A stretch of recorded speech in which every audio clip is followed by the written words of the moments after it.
Kia ora, hello, and welcome to Anyway, the podcast where I unpack the chaos of reality TV. I am your host, Natalie McMurray, coming to you from Aotearoa, New Zealand.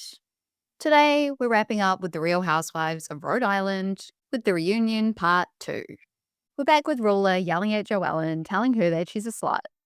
Joellen tells Rulla she's going to break that new smooth ski slope nose if she keeps running her mouth. Apparently, everyone knows that Joellen is a whore.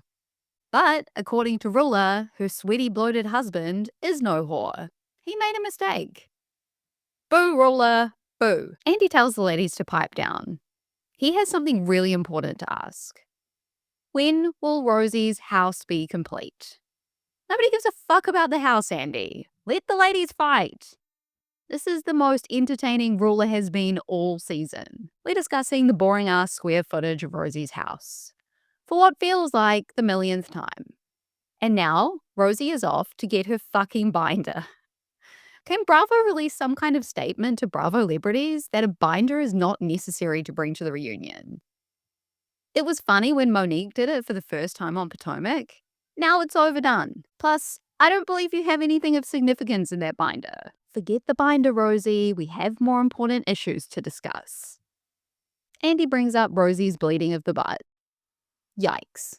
I guess we don't have anything more important to discuss. The way that Kelsey seems fixated on Rosie is a little stalkerish. Does anyone else feel that way? I know we're at the reunion and that rehashing things is the name of the game, but these were issues you apparently had with Rosie before filming even began. Let the mouse go, Kelsey. We then see that Rosie did not bring a binder. No. She brought an entire fucking briefcase. We then see this briefcase, and I should have known better than to expect brown leather with antique gold finishings. This briefcase is a sparkly tin case with a speaker cassette type aesthetic. It's more of a glorified child's lunchbox than a briefcase. Alicia then tells us that Billy basically stalked her. He was incredibly persistent. No wonder Billy and Brian get along so well. They have the same pastime. Andy wants to talk crackers. Alicia tells us she's working on bringing out her own line of crackers. She then tells us that she stays lean from all the Jane's Fonda she consumes. Participates in, consumes, I don't know. She says Jane's Fonda about 10 times, and I'm finding it hard to concentrate. Alicia then tells Andy that she eats elements. And I'm like, earth, wind, fire, water, question mark? Is Captain Planet around the corner? No, she means almonds. Alicia's accent is truly a wild ride. Please don't ever change, Alicia. I love you. She says that Billy made her sign a prenup, which made her realize that things aren't a fairy tale. She talks about how he still hasn't put her name on the house, but apparently it's on a trust. Rulla tries to explain what a trust is to Alicia, and she has not one fucking clue. Ashley, who still believes fairy tales are very much real, reassures Alicia that Billy would never leave her without anything. I really hope that is the case, but even if it is, Alicia's trauma from what her father did to her family is still with her. Andy says time for a break. And lucky us, we get to go backstage and see the husbands. Why do we have to watch these dickheads get involved in women's business? I could do without seeing them lolling their heads off about things that don't fucking concern them. We arrive back from break, and Andy talks about the very serious brain tumor that Kelsey had to get removed. He gives us the very unserious line that the Miss USA announcer had for Kelsey, which went a little something like, "It's not a rumor, the doctors removed that tumor." What the fuck? She talks about how they discovered the tumor and how she put off the surgery until after the pageant, even though she could have lost her peripheral vision in the meantime. Perhaps the brain tumor was affecting the part of her brain that makes good decisions. Because fuck that. I'd be like, remove it now, please. We find out that Kelsey's ex actually agreed to be on the show. Up until he found out that the show was Real Housewives, because Real Housewives are gabby bitches. I'd love to know what reality show this man thought he was going to be on. Clearly the show he was auditioning for with Kelsey was about couples. So how did he think he wasn't going to be talked about? The logic isn't logicking for me. Andy wants a show of hands for who thinks Rulla was actually sick. They all put their hands up, which was definitely not the case when they were filming the season. Joellen thinks the sickness was psychosomatic, a mental stress-induced illness which in turn took a physical toll on her. For some reason, we're now talking about Brian's ex-wife, who was a Spanish teacher. Joellen is speculating whether Rulla and Brian are even married. She wants to know when their anniversary is. Rulla says, ask Brian when he gets out here. Then that's none of your business. Joellen is putting in good housewifery here. And Rulla, in no way, shape, or form, is shutting anything she's saying down with facts.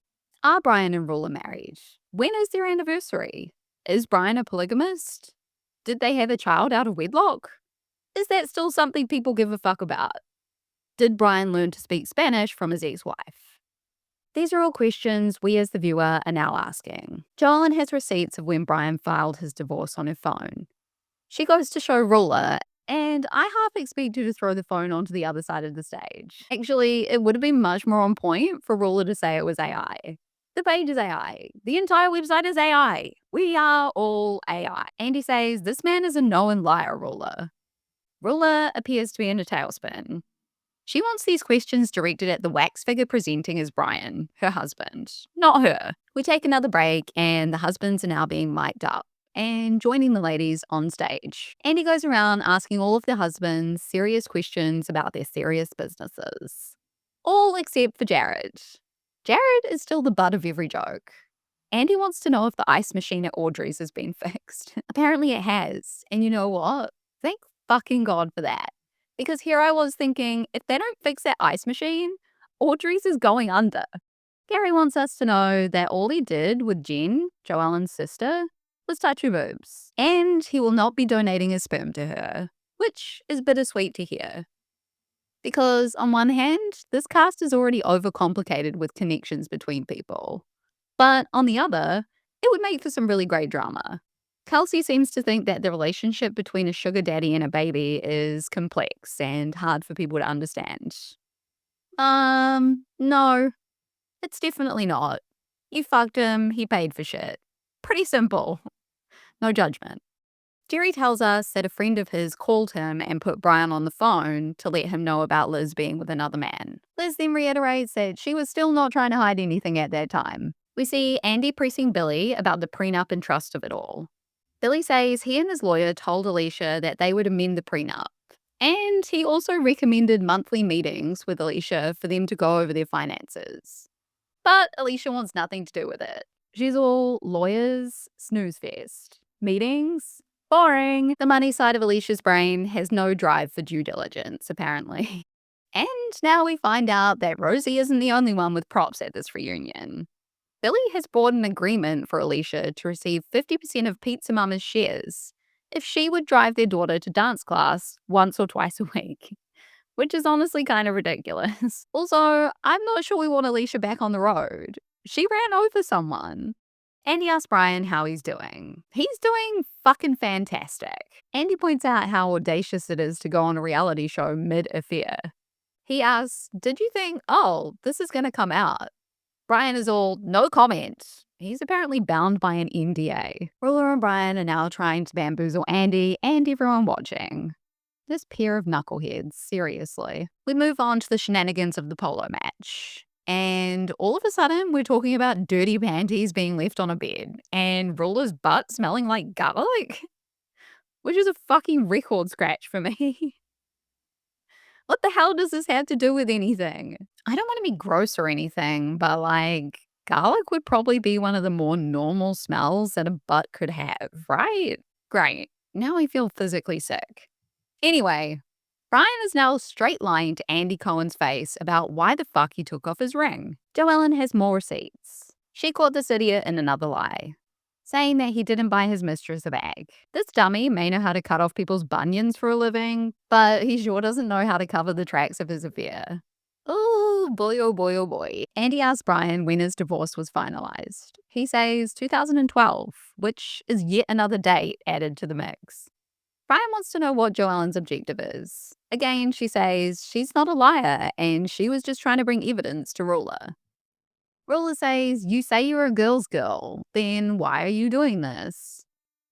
Joellen is being a girl's girl by telling you that your lying ass, cheating ass husband is still lying and cheating, Rulla. The people are all now asking Brian when the affair ended. And this man has gone West Wilson on us. Completely mute. Enough said for me. When he finally does pipe up, he blames his inability to talk on the NDA again. Nobody is having it. Andy would now like to know why the hell he was tracking his wife.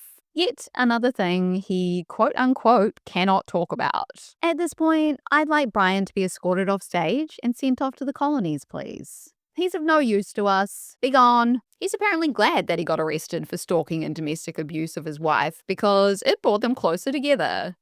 Which is probably one of the more deranged things I've ever heard somebody say on reality TV. Jared, Ashley's barista husband, has never appealed to me more than in this moment. He looks deep into the camera lens, breaking the fourth wall, to give us a look that can only be described as, is anyone else fucking hearing this? Which is so funny. I've never agreed with Jared more. In fact, I've never agreed with him full stop. The fact that he doesn't even need to say anything, that his face is saying it all. I'd like to point out that it is also the same face I made to my screen every time this man talked about Audrey's. Swings and roundabouts, Jared. Andy is also finding this hard to digest. He asks Rulla if she trusts Brian. No. No, she does not. She's traumatized. Apparently, according to Brian, if a person commits a series of sins against another person, that's no reason to throw things away. I don't know what fucking Delulu planet this man is from. Rulla says that this is his last chance, and Ashley wants her to know that she is better than this man will ever be. Ashley says she really wanted to call him a slam pig. And I'd like to say to Ashley, you're on Real Housewives, girl. You go ahead and say whatever you want to say. I think that we can all agree that the term slam pig seems much more fitting for a gross, middle-aged, lying, cheating husband than it does to slut-shame a young female who likes to have sex. Andy is wrapping up and asking the woman if there was anything they would do differently. Ashley wishes she spoke up more. Rosie and Kelsey straight lie to everyone in the room and tell us they want to move forward with each other. Rulla wishes she shut down Joellen sooner. Alicia? She wishes she had worn more makeup. I'm not really sure that's what Andy was asking, but that's okay. The ladies present Andy with his very own masquerade mask. And honestly, it's looking very similar to Ashley's makeshift mermaid crown from Block Island. I assume she's gone down to her nearest craft shop, bought them out of all beach-related decorations, glued them to a paper mask, and spray painted it gold. Which is actually really sweet. They cheers to themselves and Bravo with dirty Shirleys. Cheers to Rhode Island, bitches. That's it for today. I'll be back later in the week. Thanks for listening. See ya. Wouldn't want to be ya.